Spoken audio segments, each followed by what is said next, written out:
producen calor. Eso significa afectar la forma de instalación del cableado de cobre si estoy previendo PoE. Y luego veremos los temas de fibra para las grandes velocidades, ¿no? Hasta los 400 gigabits por segundo.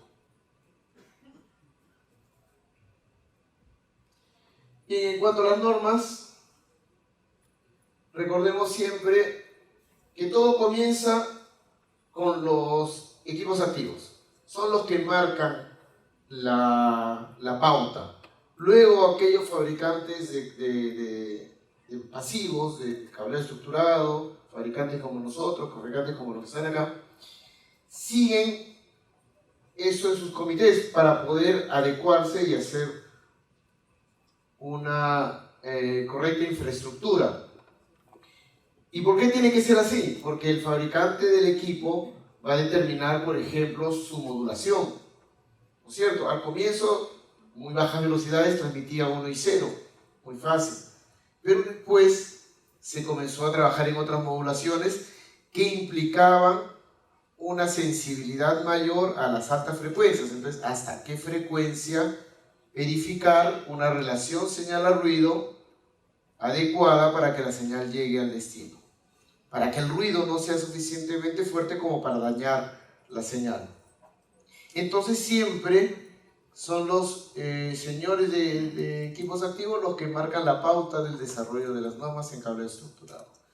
He puesto en azul justamente las fechas, no sé si se alcanza a ver bien las fechas y las normas del PoE++, del PoE primero, del PoE Plus y PoE++ el 2018, que son importantes por el tema que vamos a tocar después, pero también, por supuesto, las otras normas de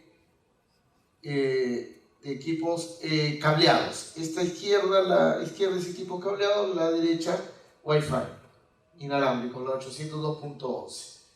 Y bueno, evidentemente ahora llegamos a velocidades muy importantes, como podemos ver, por ejemplo, la AC, por ejemplo, interesante, ¿no? Llega hasta 6.9, casi 7 gigabits por segundo, claro que con su truquito, ¿no? O sea, un MIMO 8, múltiple input, múltiple output. O sea, las 8 antenas tienen que funcionar, pero se puede dar. Y el cableado que soporta ese access point debe ser suficientemente bueno para esas velocidades. Por el lado internacional de la ISO, las normas siguen, digamos, ese criterio. Tenemos normas de performance, normas de componentes, por eso es que la ISO habla de las clases y para los sistemas, para la performance, y categorías para los componentes. Pero también hay normas de implementación muy importantes, normas de validación, las pruebas de equipos y las normas de reporte.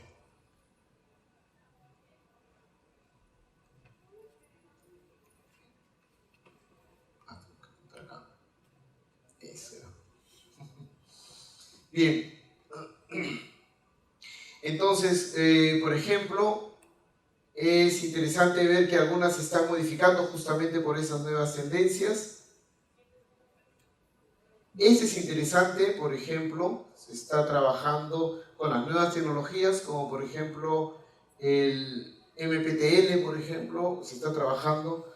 De hecho, la forma de probar es distinta, ¿no es cierto? Ya no, el MPTL ya no va de patch panel a placa, sino termina en un plug. Entonces la forma de probarlo es diferente. Y por el otro lado, en Norteamérica, tenemos las normas TIA bajo la misma estructura, con una diferencia, ¿no? Ellos llaman categorías tanto al performance como componentes. Aunque, y lo muestro acá, es importante ver que se están orientando también, sobre todo a ciertos parámetros, como por ejemplo la resistencia de contacto, otros parámetros más, también resistencias mecánicas, a normas IEC. Por ejemplo, es normativo ahora que, y está en la norma TIA, que los componentes deben estar de acuerdo a la IS 6063-7. Antes se hacía referencia a la FCC, por ejemplo. La FCC no es obligatoria ni para la TIA, en cambio la IS 6063-7 sí lo es. Bien, vamos con cobre entonces. Comencemos desde el 2002 de la historia, no hagamos toda la historia desde el principio. En el 2002 estábamos hablando ya de 1 gigabit por segundo, categoría 5E y categoría 6. Por el lado de la ISO hablábamos de la clase E, la categoría 6, ¿no? Performance clase E, sistema clase E, componentes categoría 6.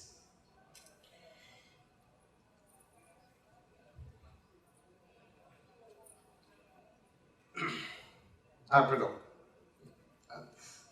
Entonces, claro, ese año también la ISO trató de hacer una contribución con la clase F, con un pequeño problema, ¿no? El problema ahí es que se trató de hacer antes que el fabricante del equipo activo determine las modulaciones y las frecuencias que se tenían que probar. Se trabajó un modelo que muy bueno, por cierto, es como calidad, un equipo, un cableado, un sistema bueno, pero pensando en responder a exigencias futuras, los 10 gigabits por segundo, por ejemplo, ¿no? Pero no se tenía una idea de la modulación, por ejemplo, que iban a utilizar los equipos activos. Entonces decidieron que, bueno, 600 MHz podría ser una frecuencia adecuada. El problema también es que en esa época la tecnología no nos permitía trabajar con los conectores RJ45, que eran los que teníamos trabajando. ¿Por qué? Porque los 8 pines en el RJ45 están arriba, ¿no es cierto?, en una misma línea. Ese es un punto de interferencia muy grande. A frecuencias tan altas, la interferencia se hace más fuerte, ¿no? Inducción electromagnética muy fuerte. Y sobre todo si están en paralelo, en la misma línea, la interferencia es mayor. Por eso es que decidieron poner arriba y abajo, y además bastante separados, los pines en sus conectores. Técnicamente, una respuesta bastante buena. Claro que tenía el problema de que no era RJ45, era otras soluciones, necesariamente blindado, eso está bien, tiene que ser blindado, la interferencia es muy fuerte, pero no era RJ45. Al no ser RJ45, obviamente tenía dos problemas, ¿no?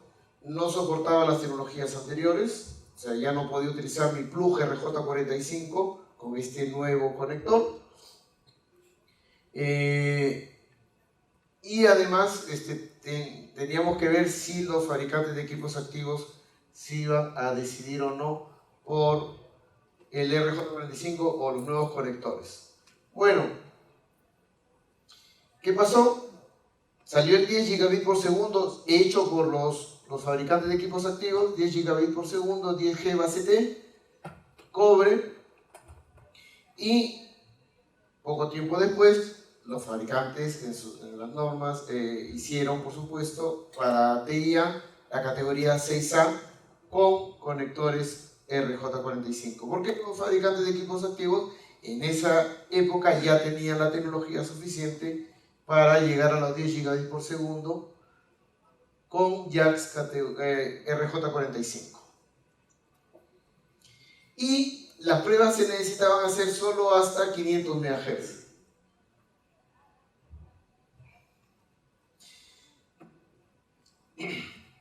Para la ISO, obviamente, también una respuesta rápida, la clase EA con componentes categoría 6A, los equivalentes, iguales prácticamente, RJ45, pero también lanzó su nueva apuesta. Bueno, ahora vamos por los 25 gigabits por segundo, 40 gigabits por segundo, bajo la misma premisa, hagamos un cableado que resista hasta posiblemente las posibles frecuencias, no sabemos todavía porque no sabemos modulaciones, porque no sabemos las técnicas de codificación, no sabemos realmente cómo va a ser, pero probemos hasta 1 GHz.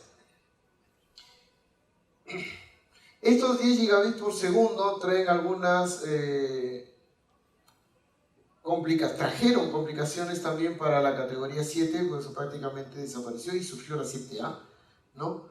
Porque todos los equipos de esas velocidades, equipos activos sobre todo, incluyendo switches, routers, computadoras, servidores, todo tenían conectores RJ45, entonces cualquier tecnología que no soportara RJ45 se volvía complicada.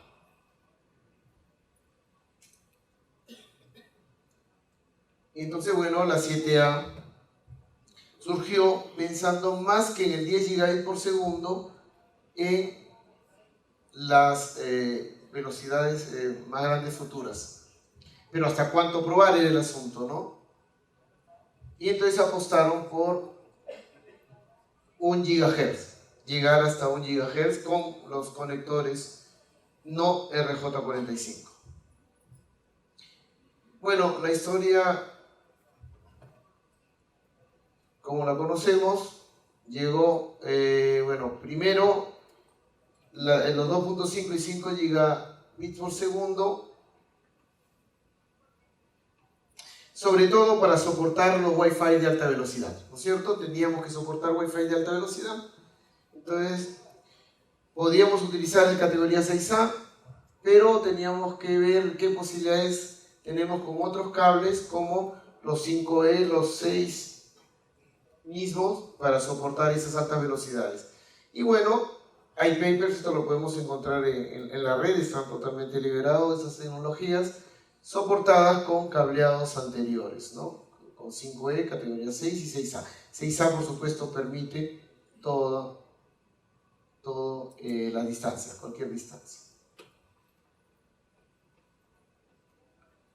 Bien, pero la historia continuó y en 2018 salió 25 y 40 gigabits por segundo en cobre, banda base, y salió la categoría 8 TIA. Por supuesto la hizo, trabajó la categoría 8, pero sí hizo un par de cositas, ¿no? Bueno, primero que nada, el cableado categoría 8 sirve para ambientes de data center. No es para faceplate, no termina en faceplate, va de patch panel a patch panel.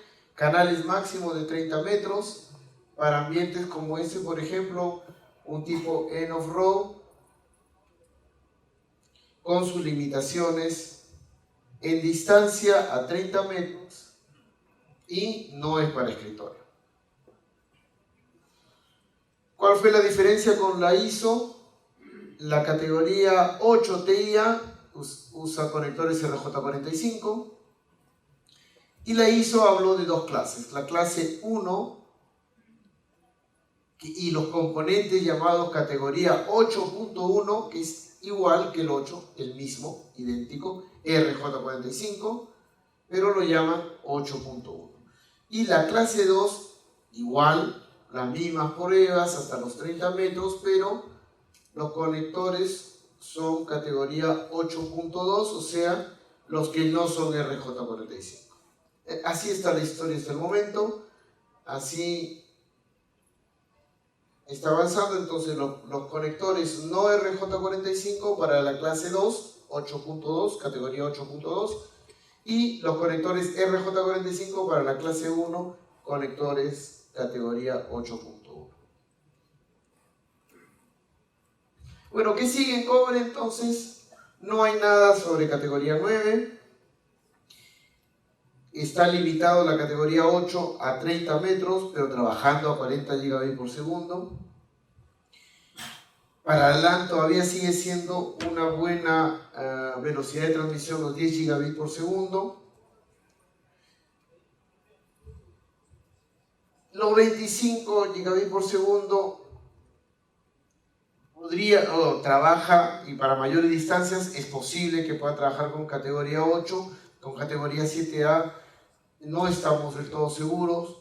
Es probable que no alcance. Hay pruebas que dicen que sí, no lo sé, pero con categoría 8 de seguro.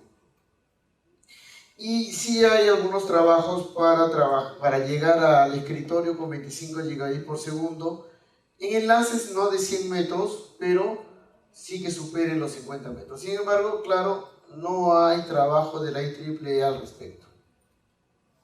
Entonces, bueno, así está el estado en cobre. En el PoE es importante porque, como les decía, ya tengo PoE++, 90 watts, corriente importante en cada hilo. Si hablamos entonces de corriente importante en cada hilo, el calor producido puede ser también importante. Y el cableado, y está en las normas, en la ISO 11801, por ejemplo, nos dice que el cable máximo puede llegar a 60 grados centígrados. Entonces tenemos que tener cuidado de no llegar a esa temperatura. Y estamos hablando, por ejemplo, en un ambiente LAN, yo lanzo mi bandeja por encima del techo, no está refrigerado, entonces temperatura ambiente más la temperatura que puede adquirir con la corriente, en el efecto Joule, ¿no es cierto? Entonces, bueno, aquí lo interesante es que la norma de instalación de la ISO, la 14763-2, ya está en el último draft, ese CDB, es el Committee Draft for Voting, está listo para votación. Lo vi ayer también, a ver si había cambiado el estatus, sigue igual. Todavía no es una norma liberada, pero recoge la norma europea, que ya está liberada, y que básicamente nos dice algunas cosas interesantes, ¿no? Bueno, ya sabemos que la corriente produce calor por efecto Joule, que tenemos que llegar hasta 60 grados como máximo. Además, la ISO nos recomienda que conforme va aumentando la temperatura, reduzcamos el tamaño del enlace permanente, porque la interferencia se hace también mayor. Ese borrador, como les decía, ya está listo para aprobación. Está en lo que se llama encuesta, pero es un borrador, como les decía, que está basado en esa norma europea y ya está ratificada esa norma. Bueno, lo importante, bueno, acá separan esto en categorías de Remote Powering, RP1, RP2, RP3. La idea es son componentes RP3 que no necesitan tener un control previo a la conexión. Y esas son las exigencias que tenemos que cumplir. Bien, vamos a... Aquí quería mostrarles las... Bueno, hay una correspondencia entre potencia y la corriente.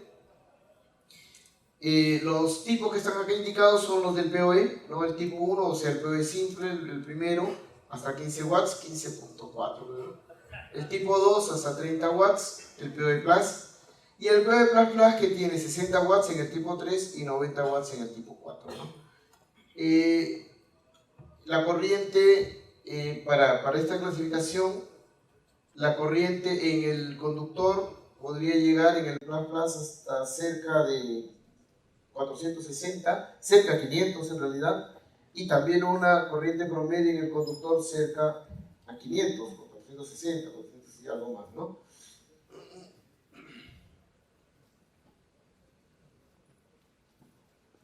Entonces, una recomendación entonces es, ya no, fíjense, si se acuerdan en la norma TIA 569 nos decía que las bandejas las podemos llenar simplemente hasta un 25% de factor de relleno calculado, no es experimental, es calculado, para llegar a un 50% de factor de relleno máximo para ampliaciones futuras. Bueno, la propuesta ahora es ya no lo hagamos así. Hagamos mazos de cable. Mazos de cable de 24, ¿por qué? Porque la unión de cables, si se los pongo todos juntos, imagínense 100 cables puestos todos juntos, calientan más. Están las fórmulas de la temperatura ambiente más la contribución de calor, en fin, toda esa fórmula de la temperatura global del enlace, pero se confunde esto porque no todos tienen la misma ruta, en las entradas a los fire stopping se mezclan todos. Entonces hacemos estimaciones. Al final de cuentas, en realidad, lo que hay que tener claro es que esos cables se deben ventilar. Fíjense las contribuciones de acuerdo al tipo de canalización. Si está ventilado, si la bandeja no es perforada, si la bandeja es tipo malla. Entonces, cómo aumenta el calor, y lo que está en rojo es lo que ya va por encima de lo posible, porque esta es contribución sobre unos 25 grados más o menos. Entonces aquí ya pasó los 60 grados, ¿no? Si suma 40, perdón, en el anterior, si suma 40 a los 25 grados, que estamos sobre los 60, eso ya no es permitido. Bueno, nos dicen que tomemos siempre en consideración de restricción de longitudes esta tablita como recomendación. Si voy a llegar a esas temperaturas, reduzco la distancia de los enlaces permanentes para no tener problemas en la instalación. Pero también vamos a estos gráficos y ponerlos de esa forma. El de la parte inferior izquierda, aunque está en mazos, no está optimizado. Está mucho mejor el siguiente, que está a su costado. ¿Por qué? Porque nos permite refrigerar también por los lados los cables. Lo mismo, del mismo modo, estos mazos apilados es mejor apilarlos hacia arriba, aunque en todo caso tratemos de trabajar de esta forma, ¿no? Con la separación en horizontal y los mazos. No significa que el dimensionamiento de la bandeja va a ser diferente, pero es importante para prever todas las consecuencias del POE. Bien.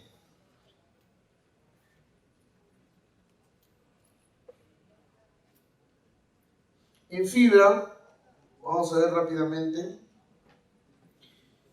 En fibra, solo para recordar esto, lo conocen por supuesto, no es solamente el conector, no es solamente la fibra, sino también los transceivers lo que entran en el juego. Entonces, por eso, básicamente por eso, es que monomodo nos sirve para distancia y multimodo para soluciones más cortas porque tiene un menor precio.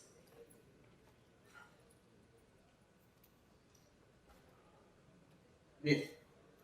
Bueno, el transceiver, eso esquemita. Conector LC.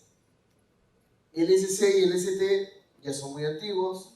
Claro, por ahí hay algunos equipos antiguos que lo requieren, pero la idea es trabajar con LC o los MPOs.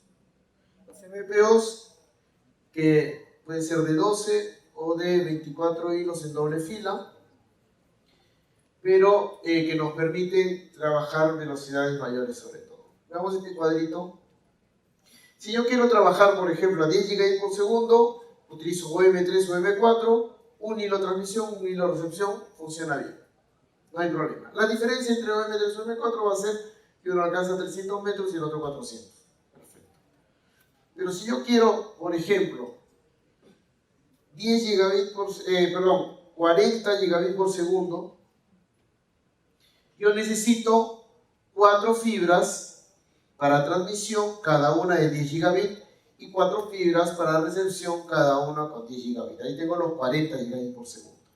Perfecto. Entonces, ¿cómo lo logro esto con un MPO? Funciona. Claro que estoy desperdiciando 4, pero funciona. Para 100 gigabits, ¿cómo hago? Bueno, acá yo necesito 10 hilos con 10 gigabits cada uno para transmisión y 10 hilos con 10 gigabits por segundo para recepción.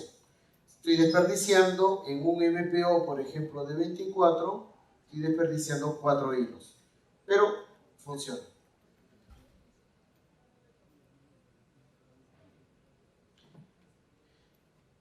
Ahora, lo otro que puedo hacer, claro, es trabajar con otros transceivers que me den Por cada hilo, 25 gigabits por segundo.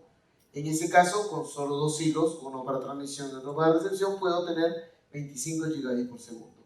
Pero puedo escalar fácilmente con un MPO de 12 a 100 gigabits por segundo. ¿Por qué no utilizo todos? Utilizo, fíjense, 4 para transmisión, 4 para recepción. Sobran 8. Fácil. Y con eso puedo alcanzar los 400 gigabits por segundo, las velocidades más altas, ¿no? Claro, 25 por cada una, estamos hablando de ya más de un MPO, ese es el problema, ¿no es cierto? Estamos hablando de 16 hilos por fila para transmisión y para recepción, es mucho. Otra solución interesante es la modulación por longitud de onda. Modulación por longitud de onda, 4 colores, me reduce a 2 fibras, por ejemplo, a 40 gigabits por segundo, y me reduce en los 400 gigabits por segundo a 8 fibras. Perfecto, sale bien. Eso sí, está interesante. Y bueno, luego otras soluciones con otros transceivers de más velocidad de transmisión que me pueden hacer factible estas grandes velocidades. Claro que para poder trabajar bien con los 4 colores necesitamos una fibra que tenga mejor performance que la que vemos ahí. Como por ejemplo puede ser, son los 4 colores, la OM5. Entonces, si vamos a trabajar con modulación por longitud de onda, lo más recomendable sería la OM5. Tengo un minutito más, así que vamos con monomodo, una situación similar.